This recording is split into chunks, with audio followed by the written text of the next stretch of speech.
Aparna says here yesterday mind was allocated to only these tasks: work, DBA, database administration. What DBA?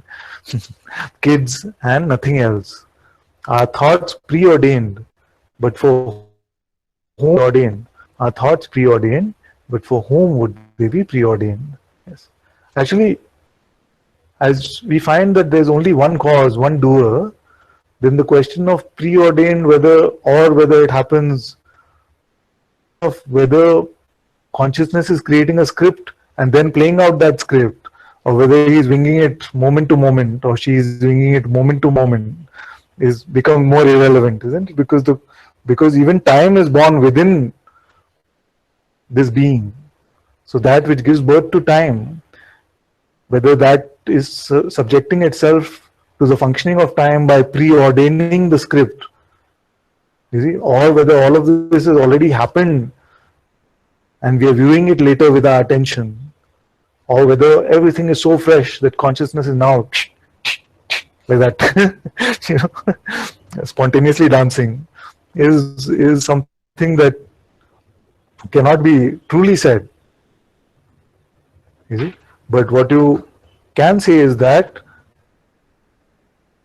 ourselves to be the person has no role in the thoughts. It has no power to create thoughts or not, and it definitely doesn't have the power to believe them also. So if you mean preordained, mean they just come from consciousness. Yes. So, but for whom would they be preordained? For consciousness itself. It is only consciousness that is here, which is experiencing everything. You see, there is nobody else. If it is grace playing to watch itself find itself, yes, that's what's happening. Consciousness playing the game of losing itself, deluding itself, and now playing the game of finding itself.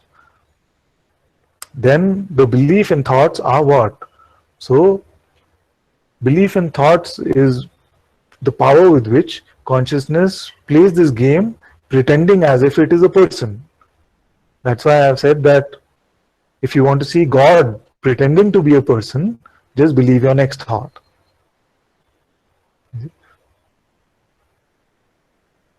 All of them, I've been writing them down, come for Aparna, yes, for the pretense. You see? But she is not there, exactly. There, mind is not getting, there is no Aparna, and it wants a new job. Yes. The mind is the lawyer, which always will represent the non-existent client. You see?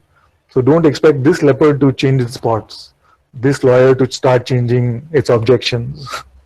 It will keep objecting whatever is appearing in reality, it will keep resisting everything. That is the role of the mind. But if believed with thoughts, things seems much more lighter, and we are not playing the game of pretend anymore. It's good. And she says, oh, it's not database administrator, because I didn't feel she was technical. So doctor of business administration. Doctor, wow, doctor of business administration. So it is doing it to itself. So I have to do nothing, as it is, because it is being done. That has to do something or to do nothing is itself nothing. You see, the I which is wondering whether itself it has to do something or it has to not do anything now, itself is nothing. You see, it is not consciousness which is asking what should I do now. You see, that's why I say that doership is one of the strongest legs of this ego, because it will say, yes, there is no person here, only consciousness, God is the one doer, and I am that which is aware even of this consciousness. But just, by the way, what should I do now? You see? So if we let go of this idea, then you see that there never has been an individual doer. So the I that wants to decide what to do or not to do itself is nothing. All thoughts, yes. Like by default, yes. Yes, all thoughts, because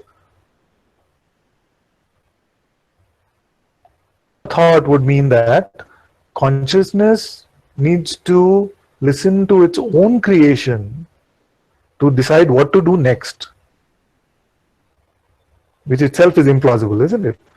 If it is the creator of that thought, then why does it have to create that thought first, then say, okay, I have to do that or not? And then, you see, so this sense of in the thought can only come when there is a sense that I must be that one that my thoughts are reporting to. So this choice, seeming choice, is only for the non-existent one. You see? So as long as it does feel like that choice is there, we must continue to make the choice of not believing. Then we one day come to this seeing that there was no choice in it. God was just playing with itself in this way.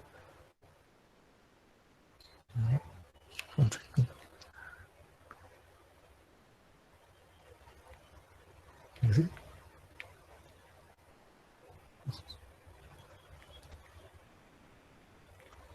So it's very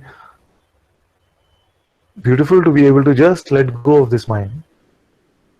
Otherwise, we still will be evaluating, okay, whether this one is a practical one, or this one is psychological one, this one is spiritual one. We don't need to make any of these distinctions. Just allow it to go.